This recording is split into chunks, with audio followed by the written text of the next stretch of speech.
Okay, we're back, we're live, we're here with Think Tech. We're having such a nice day. We've had some great shows this afternoon, and now we have Sung Choi, the cap to a great day. Dr. Sung Choi, he's the Assistant Dean of the College of Engineering at UH-Manoa, and beyond that, he's a judge in the State Science Fair. Serious business. A long time. This is Think Tech Talks. We'll call it Community Matters today, and that's because community does matter. And I've titled the show Judging the 2014 State Science Fair. Wow. Okay. Welcome to the show, Sung. Thank you very much. Always good to see you, Jay. So let's talk about the science fair. You know, Okay. I mean, I really like covering the science fair. We made a movie which is actually playing right now. You're in it. No. You're in it on No. OC 16. That has some good statements from you and also from Holly Lindsay and one of the other judges, a woman named Katie Jackson. She was a junior judge, for the junior schools. This, and I'm referring, by the way, to the the highest HAIS, the Hawaii Association of Independent Schools District Science Fair that took place last Saturday at Iolani. Even though Iolani had only one entry, I thought that was interesting. And they came by the hundreds. There were hundreds and hundreds of these kids with these wonderful projects. Anyway, that's where I found Sung Choi. He was there as a judge of the seniors, of the senior high schools. And that was a small, more elite crowd, I think, is what you had. Well, there were only 42 projects at the Hawaii Association of Independent Schools compared to the junior high school one, which I think had 300 and something. So it was amazing. 4 or 5 times more on the junior side, which is great. Isn't it nice to see young kids becoming involved in this science, engineering, mathematics, arts, and all this other stuff? It's great. Yeah. You were the chief judge, actually. For that's what they call me. The senior. No, it's like the blind leading the blind, so chief or not, it goes the same place. And it happened in Sullivan Hall there, That's the right, new Sullivan Science Center, Center. yes. It's a beautiful new building, and on the third deck of that building, which is really a very good teaching space, and it was very impressive. Some of those kids had, in fact, the winner, Holly Lindsay's son, Christopher Lindsay, and there was no nepotism involved. Because she wasn't involved in judging seniors. You were. I was, yeah. He won. We had no idea there was a relationship. Yeah. Well, anyway, it was about finding a new exoplanet, whatever an exoplanet is. That's right. And that is something. He was recognized by some schools on the mainland, some academic astronomers. So he actually found a planet in the course of his science fair project. Well, I mean, the most important thing about a science fair is like our robotics tournaments, our math counts tournaments.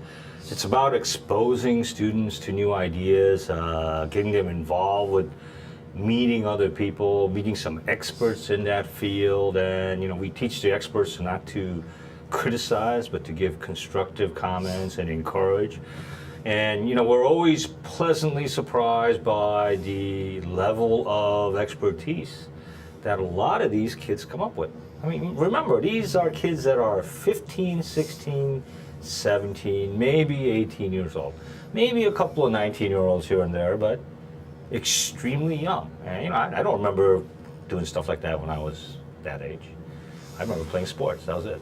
Yeah. Well, but mind you, it has to be said that not every kid gets into the science fair. That's right. I mean, some of them just don't do it, and they play sports or watch television. So it takes a special kind of kid, and I wonder if you have any thoughts on that. I mean, you went through a lot of them. You talked to them because the judges talk to these kids, which must be a real thrill. I mean, I did it once as a quote celebrity judge. Well, we'll call you again.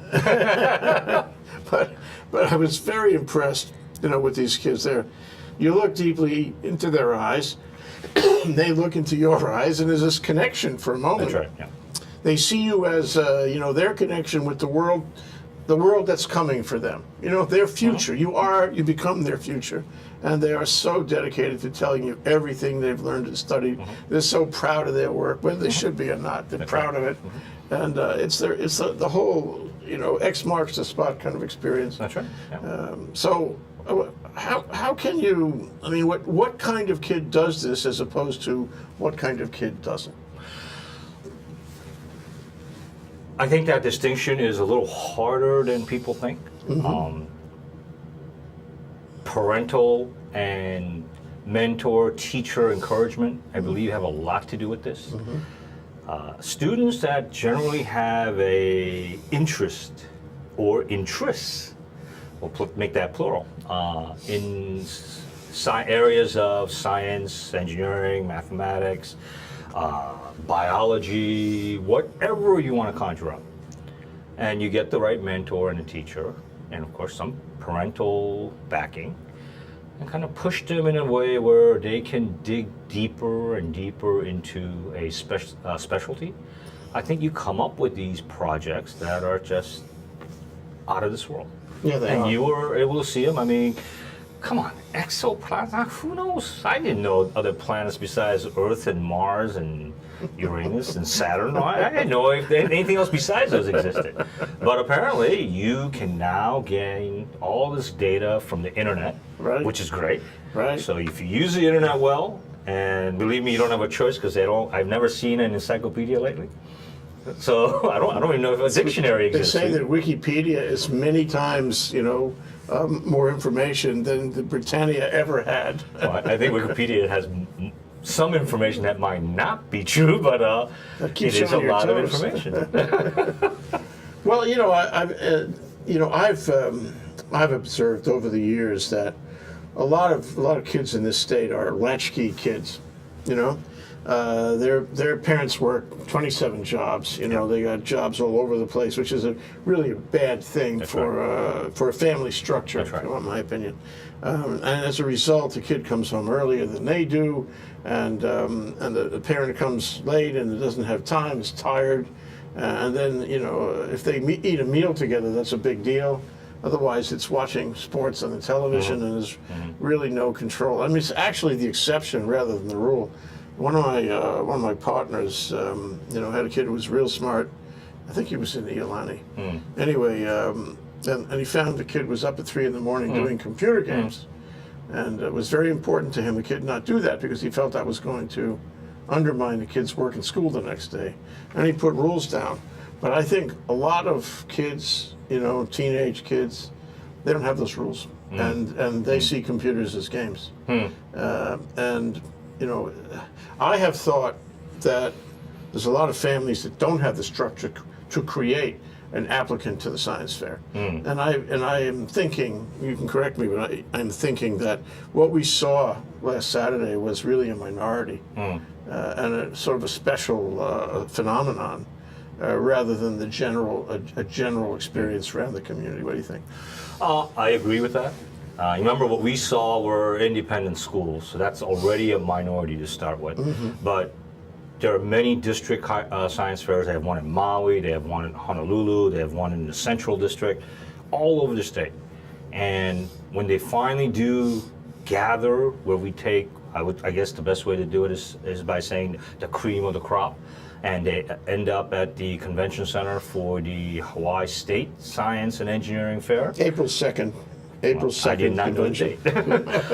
And you will be a celebrity judge. If you go to that, you realize that there are very many talented, intelligent kids in our community, and we just don't see them. No. Because they are hidden. It's always a surprise. That's right. A part of it is, I think, our culture here. We are taught to be very humble, not to overstate, exaggerate.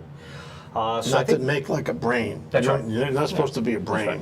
You want to be kind of part of the background picture and all that. So none of these kids really go out of the way to become that flower or whatever in the dark background.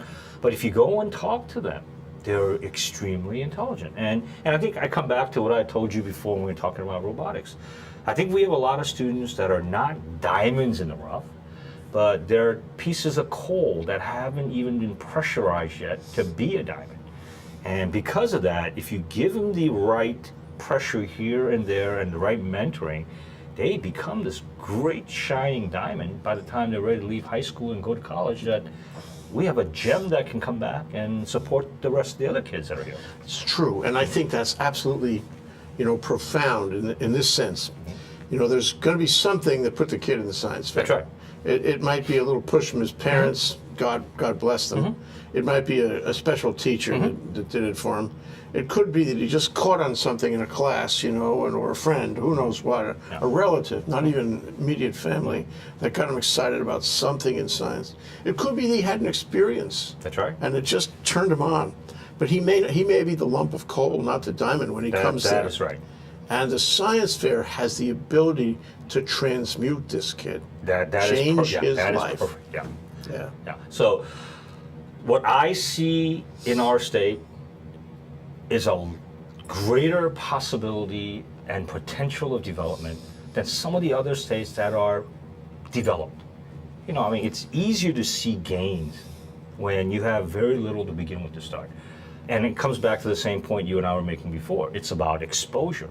If you expose a student to many, many different things, maybe one of those things will click. And they'll say, that's what I want to do. I look at experience maybe a little differently than a lot of people. Most people say, oh, go find something you want to do. I look at it, go try everything, because the ones you don't want, you're going to push out to the side. Maybe I don't like picking flowers. I don't want to be a gardener, so I'm going to push that out. That means I can do something else. Maybe I don't mind going and doing construction. I can do that. I did it when I was a kid, when I was playing soccer, because I thought it was a great way to get into shape and get paid. Stupid me. and of course, about horticulture. Yeah, no kidding. And then, of course, I thought my uncle was going to pay me a lot of money, but it never happened. It's more like slave labor, I think. But, it tells you about things that you want to do and things you don't want to do. And my philosophy is, if you can get rid of enough things that you don't want to do, your choices become 2, 3, 4, 5, and that's a much easier choice to make. Yeah. So if you go to these science fairs and try something as a freshman, try something as a sophomore, try another thing as a junior, and then maybe what you like as a junior or the other class, you can continue as a senior. It gives you that transition where you can eliminate what you don't like and leave the stuff you do like. Yeah. I think it's a great way to figure out what you want to do before you get to college. College is tough as it is. You want to try and see if you can get as much under your belt as you can. You mean it's too late for me now? No, never too late. You can always come back to college of engineering anytime you want. That's Choi. He's the assistant dean of the College of Engineering, UH-Manoa, and he's a judge in the science fair this year, and every year, I think. This is Think Tech Talks. We're talking about community matters because it does, and we're talking about judging in the 2014 Science Fair. We'll be right back after this short break. I'm Hong Jiang, host for Asia in Review on Tuesdays. And I'm David Day, host for Asian Review on Thursdays. Both of us broadcast our respective shows at 4 p.m. And my topics tend to deal with questions related to environment, culture, history, and sometimes human rights.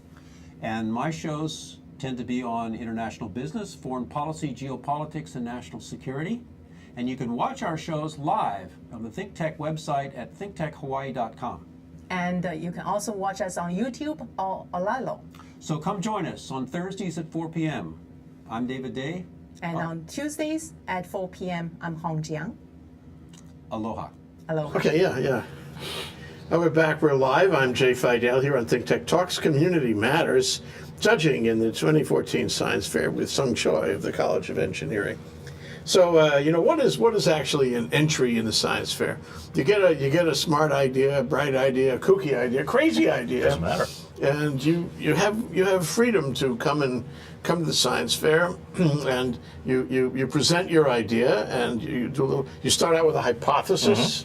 You see if you can prove it or not. Sometimes the hypothesis leaves something to be desired, and sometimes it's at postgraduate level. That's right. Or global level. That's right. Like finding a planet. And then you make this kind of special cardboard affair, a three-piece cardboard affair, and you make notes and attach everything. And sometimes you might have a gizmo or some kind of extra piece of equipment Yeah, to demo type stuff. demo it. And then, let's see, you put it up there, and the judges come. That's right. And you talk to the judges, and they ask you about it, and they ask you questions, and you have to present. So you practice a lot, so you can present effectively to them. And then they go meet, and then they see who should win. And what, out of 40 some odd entries that you had in the seniors, how many people won? Something like 10 or 15 or 20? Well, maybe? 3 actually got significant awards. We pushed about 30 of them to the state fair. And then, and we made sure each of those 30 receive constructive criticism about their project. Good. It's about coming up with an idea, going through a scientific process, coming up with some results, displaying it on a board, creating a demo if you want, and of course, one of the most important things, articulate verbally as well as written form to the judges as to what you've done. Now, if you can do that, you're doing good. I mean, isn't that what work is all about? You could be what? I mean, in the juniors or the middle school system, whatever you call it, different schools call it. You could be what, in the 6th grade or the 7th grade. You could be 10 or 12 years old. And if you were in the seniors, then you could be 12 or 16 or 17, like that. Yeah, I guess 15 to like 18 or whatever. Yeah. So, I mean, it ranges all the way across the board, and sometimes you see these kids, and they're so young, but they're so dedicated. Oh, yeah. And they wrap their whole life around these projects. Well, I mean, well, so let me try to remember some of the science projects that I've seen. I remember one many years ago. There was a kid from Waiakea that worked on the distribution and the spread of diseases, and he was working with CDC. Waiakea is on the Big Island, so they come from all the islands. They came from Hilo, and he was trying to figure out how diseases spread based on human contact. There was another one from here, one of the private schools. I think it may have been Andrews Priory, and she had done something on mathematical proofs for the Pythagorean theorem and a new method of doing it. I mean, some of the math and the implementation of these ideas were at graduate school levels. I can bring, and this is not to embarrass students that are graduate students or undergraduate students, I can bring students at college that would not know some of the math that these kids were doing. So you have a 17, 18-year-old kid doing math at the level of a graduate student. That's pretty impressive. So if you can channel their interest, light their fire, give support to what they're doing, think what they could do by the time they're 22 years old and ready to graduate from college and go on to grad school. I think it can be some incredible things you'll see. Oh, once in a while, and I mean, I wouldn't say it's remote. It's a fair opportunity is that you find these incredible kids who you can reach out and see right in front of you at these science fairs, who are going to do great things in their lives, who are going to get scholarships to MIT and whatever they want, they can have.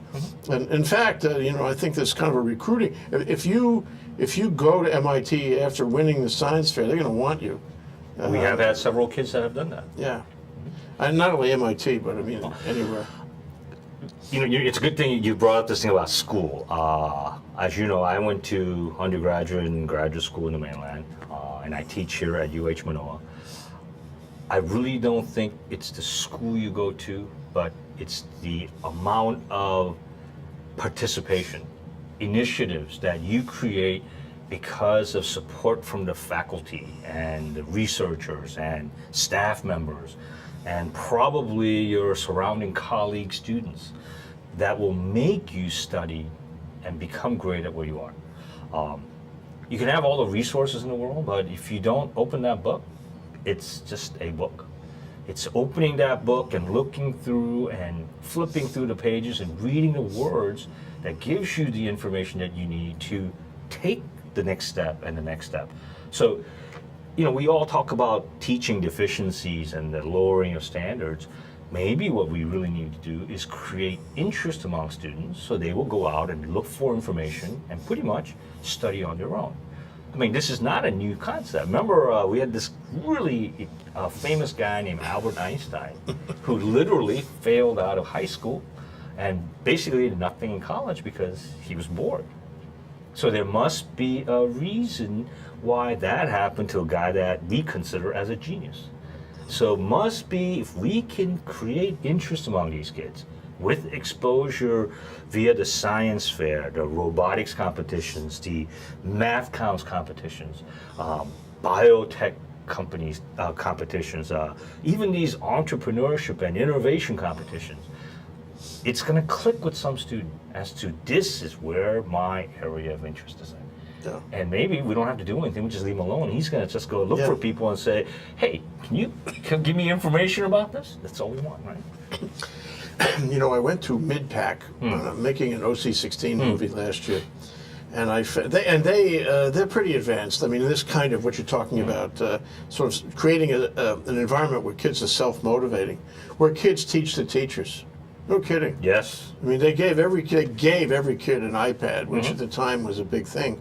And the kids then taught the teachers how to use the iPad because the teachers didn't know. And then the whole thing is based on research, original research on the iPad. So it shouldn't be a surprise that a kid can go find an exoplanet Yes. because he can drill down, he's really engaged, and he takes on an identity about this. You know, his friends, his peers, his teachers, his parents all know that he's an expert in exoplanets. Well, that sort of really compels you to go forward, and it gives you a confidence that you can be better than anyone around you on that subject. Yeah. And it takes me to Neil Atabara, who you know. He's a medical doctor, an eye doctor. What do you call it? Ophthalmological surgeon is what he is. Has a very successful practice. He's from Hilo. The water in Hilo makes kids like science. I don't know what it is. Okay. And so he was in the science fair years ago and won the science fair, and it got him a scholarship or admission anyway to some really good school in the mainland. And he studied science, and he went to medical school, and he became a very successful ophthalmologist. And in the meantime, he's totally dedicated to paying back the science fair. That's right. And he spent a lot of his adult life or his post-educational life working for the science fair. He was the president for a long time. He does fundraising and all kinds of things for them. And when you talk to him, you realize that science fair project that took him to the nationals and won the nationals for him changed his life. It is his life. And you can see what amazing things it does to anybody who's involved. I agree. It's really about giving back. You know, not everybody is going to be fortunate to have a science fair or whatever project you do change the course of your life. But if it does, I think it's clear for you to understand that you need to turn around and give something back, whether it's time, money, other resources, where you may have an impact on a student and you may not even know about it, which is fine. You're not doing this to get credit back. You are just doing this because you feel that somewhere down that timeline, you're going to make an impression with the student, and they will go a little bit farther than where they expected to go. Yeah. And isn't that the whole purpose of what we do? Well, he surprised himself. Here's the thing. He surprised himself in the process. He was just, a guy in high school in Hilo, nothing much happening in Hilo. I think he was relatively shy, but he found that he could expert himself, and he had the confidence now of being a national item in science. And he comes back now to these kids, and he wants them to understand that on the other side of that door is a wonderful life. All they got to do is go through the door. Open the door. Yeah. Right? It's a gift. It's a great piece of generosity to do that. Well, I think it resides with everybody. I think some people just have not tapped into their generosity yet. Yeah. And I'm sure if you haven't judged, you have to come to the science fair and judge, because you will be delightfully surprised by the intelligence, the articulation some of these young kids carry. And it's almost to a point where you're shocked. You're saying, you from Hilo? Or, you from Molokai? Or you 11 years old? Yeah. So I mean, it's one of those pleasant surprises, and I think that will change how we are going to move into the next decade in Hawaii, the next century. We have a long way to go, and we're doing a lot of catch up. You know, we have all these renewable energy sources which we haven't tapped, and I think it's about time we have young kids go through the education system and become the leaders of this. Digressionary question is how do we keep them here? Because the science fairs, you know, if they win, the object is go to the mainland, take a science degree on the mainland. You know, if you're really good, go to the top schools and all that, and then you get sucked into the mainland. And how do we want them here? They are our future. They can build a great state, a great community. How do we keep them here? What do we say to them? It's not what we say to them, it's what we do by actions, I think. If we create industry, we create centers of excellence. We've always been told, I remember when I was a young kid, Hawaii is the gateway to Asia, and vice versa, it is the gateway to the United States. Well, when you have planes flying over you every day from Tokyo, Seoul, Hong Kong to New York, San Francisco, Chicago, LA, we're not the gateway anymore. We're just a speck in the Pacific Ocean. So to change that, we need to become the center of excellence for many of these science, engineering, mathematics, and whatever industry we can think of. And we will, then what happens is we're forcing them to stop by. And that is a long-term goal that we should be looking at. None of these short-term goals. Yeah, we should create something that will continue to interest them. So, you know, they have engagement on the science project, but we can engage them in other ways That's too. right. Like, for example, the Academy, Hawaii Academy of Science, which is one of my favorite organizations, you know, also runs the Science Cafe. I don't know if you've ever seen one of these things, but it's usually at a restaurant. They should have it at the president's house. There you go. at Maybe we'll do UH. It would be that. a perfect place. I'm campaigning for that. And you go to this science fair, or the Science Cafe, and a scientist gets up and he talks to you in, you know, his language, the language of his science. And you say, wow, I want to be around people like this. I want to have this conversation. It doesn't matter about the money. It almost, for a moment, doesn't even matter about the career. It matters about the quality of my intellectual life, That that is I right. can find this here. Okay, and now that I said that, we got to take a break. Not a problem. We talked a lot anyway. Sung Choi, Assistant Dean of the College of Engineering, UH-Manoa, a judge in the science fair. Here we are in Community Matters, because it does. We're talking about judging in the 2014 Science Fair. We'll be right back with more about the fair. Aloha, I'm Nicole Horry for Think Tech. For nearly half a century, the Hawaii Foreign Trade Zone No. 9 has brought the benefits of the Foreign Trade Zone program to Hawaii businesses and entrepreneurs. DBET, the Department of Business, Economic Development, and Tourism, operates Hawaii's Foreign Trade Zone program to encourage international business and economic development. The Foreign Trade Zone's mission is to increase the amount of international trading activity in Hawaii, thereby providing employment opportunities for the residents of our island state. For more information, see ftz9.org. I'm Nicole Horry. Mahalo.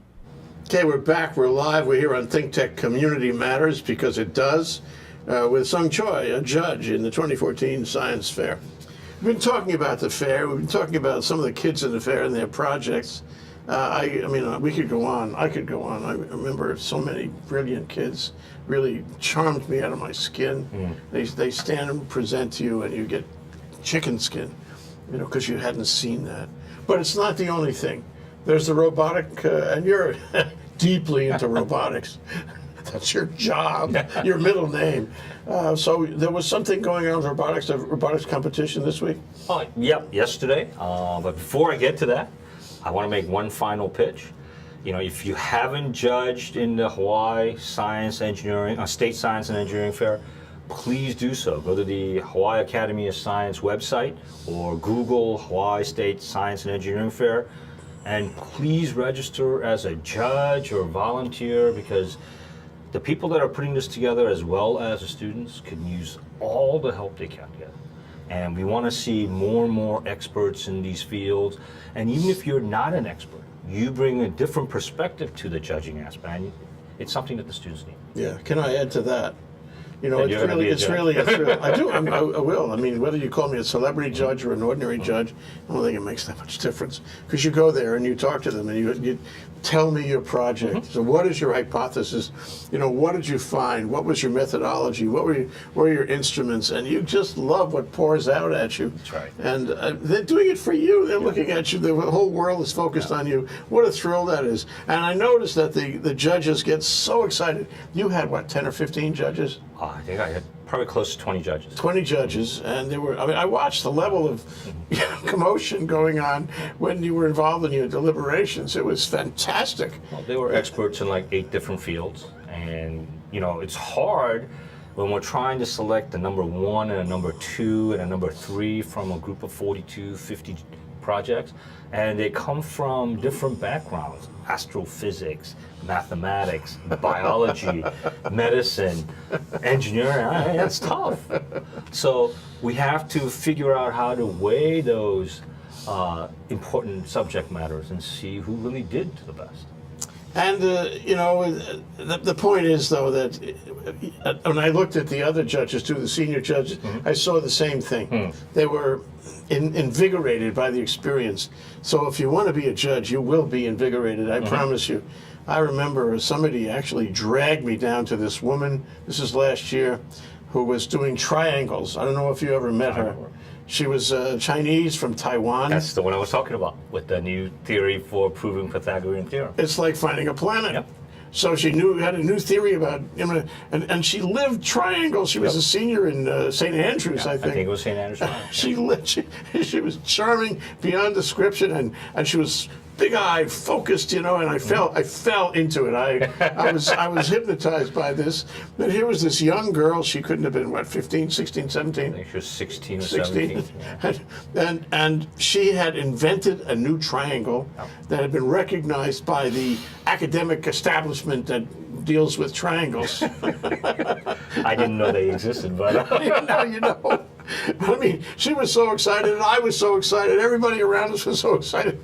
So be a judge. You'll find that excitement. well, I don't need the excitement. You might learn something new. That too. And we have definitely learned a lot of new things. Yeah. Okay, moving to Going back to that, robots. You know, robotics competitions have been brought here since probably about mid-90s, where Mr. Art Kimura, who used to be a superintendent, and also myself being tied in with this robotics research type stuff, we wanted to use the robots as a tool or a visual tool to have students understand the physics, the math, the English necessities, the language necessities, the oral communication, the written communication, the hands-on team experience on how to put together a product like a cell phone or a car, and understand that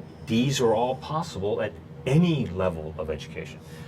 Of course, if you're younger, it does take a lot of effort on the teachers and mentors part, but I still think, like you were talking about, the students really drive the momentum and the interest in these things, and they will go out on their own to research different ways to make claws, or different ways to make mobile mechanisms on how to move your vehicle. And I think it's a great way. And you know, you see all different types of competitions throughout the state, whether you are on the island of Maui or Kauai or the Big Island or here in Oahu. We have lots of that. And it's another way of nurturing these students to go into look at fields that may be of interest to them. I mean, we had one yesterday. It was Hawaii Council of Engineering Society and Pearl Ridge Shopping Center. And it was also funded in part by the Friends of Hawaii Robotics. And it was the first state VEX IQ tournament. And these VEX IQ kits are... What is that? It's small kits like the Lego kits. So we also have the first Lego League competitions in December. But this one is a VEX IQ kit. And it's mainly for students that are in elementary and some lower and introductory middle school for science, technology, engineering, and math. And we also have presentations by little kids, and some of them were like 8 years old. boy, I mean, I was judging with two people from Spaywar, and we were surprised at some of the knowledge that they had about mechanisms and the research they did on the internet and how they all kind of tied together. One presentation that I remember is they made a skit out of it. They made a little thing about, it was an Olympiad. About robots? Yeah, about robots and why they chose certain designs. And what they did was they played on the fact that the Winter Olympics was going on, and they had different countries representing different types of claws that they were making, and how one was better than the other. And they went through this whole process. And the three of us that were judges, we were just so mesmerized. We got a real good chuckle out of it. And it was very technically correct. So, you know, what better way to get 5 students being articulate, actually making sense in the science and mathematic sense, as well as putting together a show so we don't turn away or fall asleep. Yeah, value added. You know, at first I thought that robots was sort of like Electroset. Remember that Electroset? Oh, I remember those things. And I'm sure, you know, in your training, of course. And, you know, it's just you put them together and presto digito, you have a robot. But it's not like that at all. And I visited, his name is Cary Inoue. And you know who it is? And he runs the robotic program at Iolani. And I got to talk with him. And what happens is the robot is like the end product, but it's all these trips along the way, all these things you learn that you have to learn to make the robot. Well, you have the same experience in the School of Engineering, I'm sure. The number of disciplines involved are huge. The number of special things you learn, huge. So the robot is really the smallest part of robotics. That's right. Well, I mean, think about it. The robot is really a multidisciplinary project.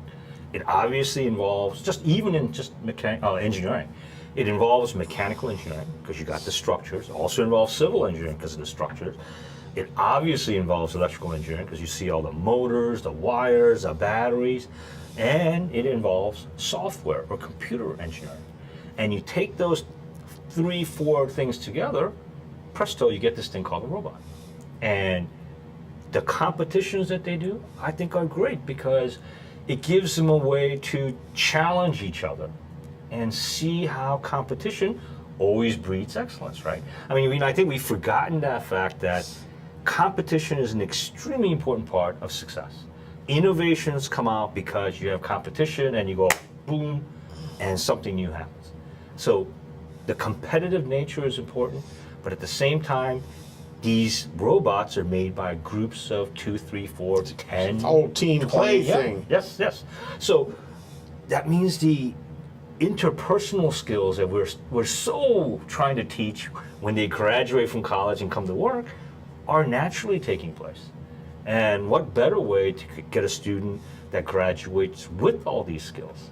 And I think that's the goal that we're trying to create. That let's make a better student that graduates that can go into any field they want. They don't have to go into engineering or physics or math because they graduate from these engineering programs or these math programs or these robot programs. Think about all the people that are with math and science and engineering backgrounds that work at Wall Street. Sure. Right. Like chicken soup, it wouldn't hurt you. That's right. It's like go to law school. You may never practice, but it wouldn't hurt you to deal in the business community. Law It's is the great. same thing. It's logic, That's right. it's teamwork, it's all those things come into play. Yeah. I really like to watch them go. I went to college. You were there. The College of Engineering took some footage of some kids in the robot class or lab there. I was very impressed with with what they did, but also the way they did it. But I want to take one last segue, Sung Choi, and that is to take it from robots to drones. Okay.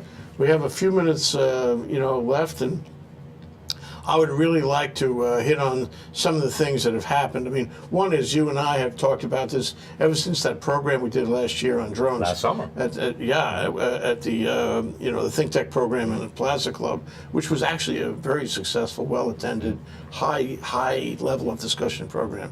Sort of group formed to watch what was going on and to continue the conversation. And I was happy to see that, impressed to see that. And then everybody talked about the notion that maybe Hawaii would get to be selected as a test site. That's right. One of 6 in the country. That's right. And it was a long shot, who are we, little Hawaii? And yet we got it. We got it at the end of the year, maybe January. It was only a few weeks ago. Yeah, that's right. Where the FAA designated us. So what does that all mean? Have you followed it? I've been following parts of it. I want to go back and reiterate something that we talked about in the last show about drones. And I don't know how this word drones became a negative 4-letter word, but all it means is just a little thing that is remotely controlled or automatically controlled. And it allows mechanisms to go where humans could not go or did not want to go. They're robots. Yeah, they're robots. So I don't know why the negative connotation is there. Drone is just a drone. It's just a robot, and it should be nothing more than that. I think you see developments in this robotic area, whether it's unmanned aerial vehicle, unmanned mobile vehicle, unmanned surface vehicles, unmanned underwater vehicles. You look at satellites. They're all unmanned systems. And You have done a lot of work in this area. I've done a little bit. But it allows you to see that some autonomy may be better for our daily lives. And I think that's a huge area that is going to expand. Well, I think, ultimately, just little snippets, anecdotal stories about drones robots that help people, that do things autonomously like that. You program them to do a job. The thing with Amazon not too long ago, and delivering things. And there's a very funny piece on the internet about, it's called LakeMaid, LakeMaid. Okay. If you Google LakeMaid, you'll find this video on YouTube, and it's a video of a general store, and they take a case of beer out, and they put it on a drone, and it's in the middle of the darkest part of winter, and it flies the beer out to a house on a lake, a fishing house. Wow! You know how they build little houses on lakes and they fish through the ice? An ice fishing house. Wow. And it drops the beer in front. Everybody comes and has the beer, and then there's this commercial for Lake-made beer. That's interesting. And this was on the internet, and the FAA spotted it. And they told those guys, "You will stop flying beer out to the house. The houses."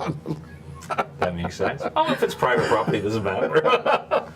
That's what the guy thought, but they nailed the beer company and everybody. I guess airspace is not private. It's not even in a remote part of Wisconsin in the winter. But anyway, what troubles me, to your nomenclature point, is that shortly after the FAA designated us, gave us this honor of being a drone test site, somebody put a bill in the legislature, which I don't know if it's still alive or not. It should be dead as doornails. This bill was going to regulate the development of drones. State bill, not even a federal bill. We don't have enough regulation from the FAA, right?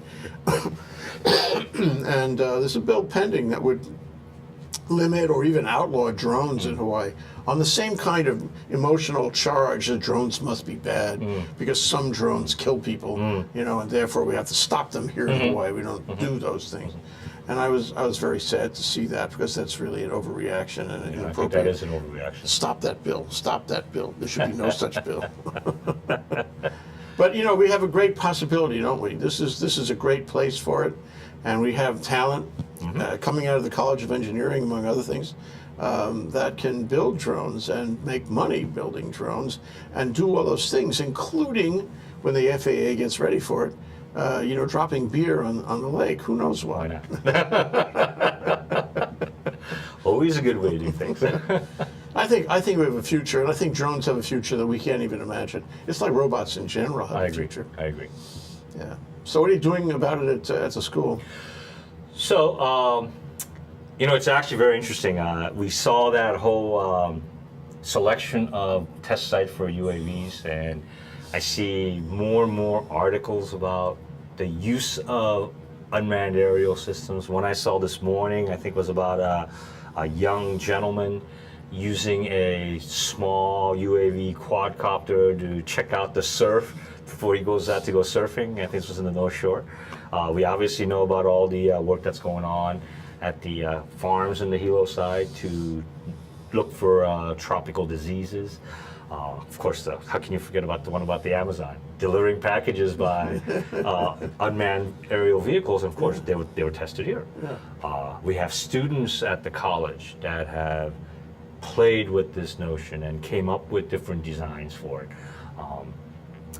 And I think we have a lot of independent people, like Ted Ralston, who sat here Former with me. Yes, aerospace that's right. engineer. Yeah. And he and his friends are putting together some aerial vehicles for photography aspects. We've had many of our students put together unmanned aerial vehicles to take aerial footage. So many things.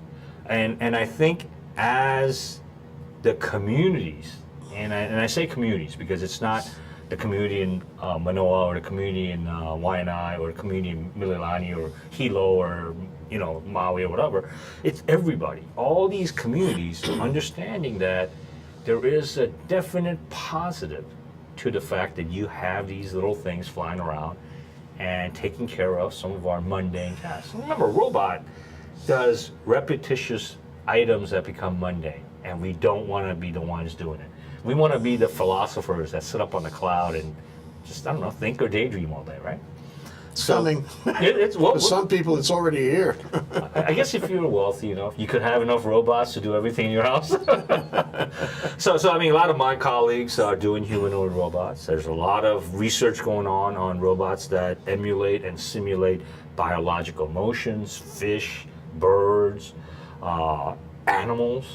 So all the developments that are going on, I think, it's going to have an impact. Don't forget the harbor surveillance device. You That's guys right. were involved in that. One of our faculty members, Brian Bingham, is working on a vessel that just goes around the harbor on the surface looking for anomalies. And I think that's great.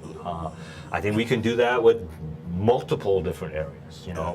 People forget that within hospitals or within warehouses, these robots already exist.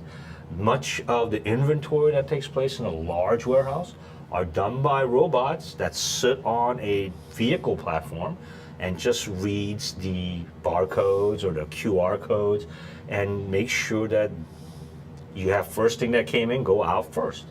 And I think it's a very simple thing, and you don't have a human doing it.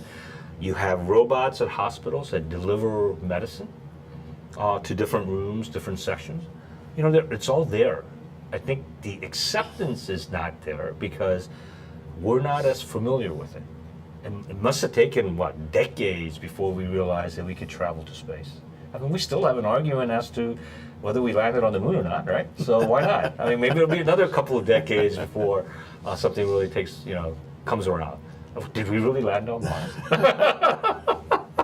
Lunar rover, why not? Maybe it was set up in a stage. Everything we've been talking about today is really the same subject. Mm-hmm. It all sort of comes together in the sense that these kids can drill down, they can do science even beyond their own expectations, beyond their families, even their teachers, they can go further. And then you get the robots and the robotics, and it's the same kids maybe, it's the same state of mind anyway. And they're all from here, and then you get robots where we can do them here, we can test them here, and what you can have is all of these skills, creative impulses, living in Hawaii, being part of the whole process of designing these things in Hawaii, hardware, software, you name it, we can do it. And so, I mean, I look forward to many conversations with you, actually, Choi. Anytime. About how this is going to evolve. Anytime. I like talking to you, that. Same here. But if you haven't seen a robot competition, there are several coming up, and I'm going to make a pitch. There's one coming up in March called the First Robotics Challenge. It's the big robots at Stan Sheriff. There's another one coming up probably at one of the high schools or middle schools, and it's called Bot Ball.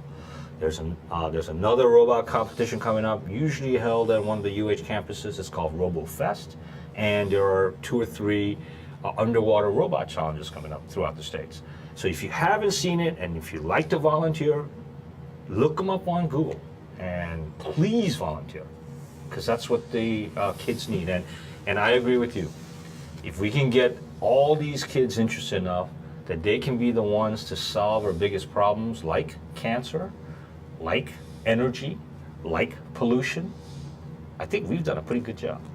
That one of those kids will come up and say, this is what we need to do. Every problem you can think of is the way, now there's a way to solve it. Nanotech, magnotech, Oh yeah, of course. exoplanets. Of course. I mean, we have the technology. That's Let me throw in one pitch. And this is you something better for be you, quick. okay, We're way over. for you to ponder about. You know, China has a lot of pollution problems.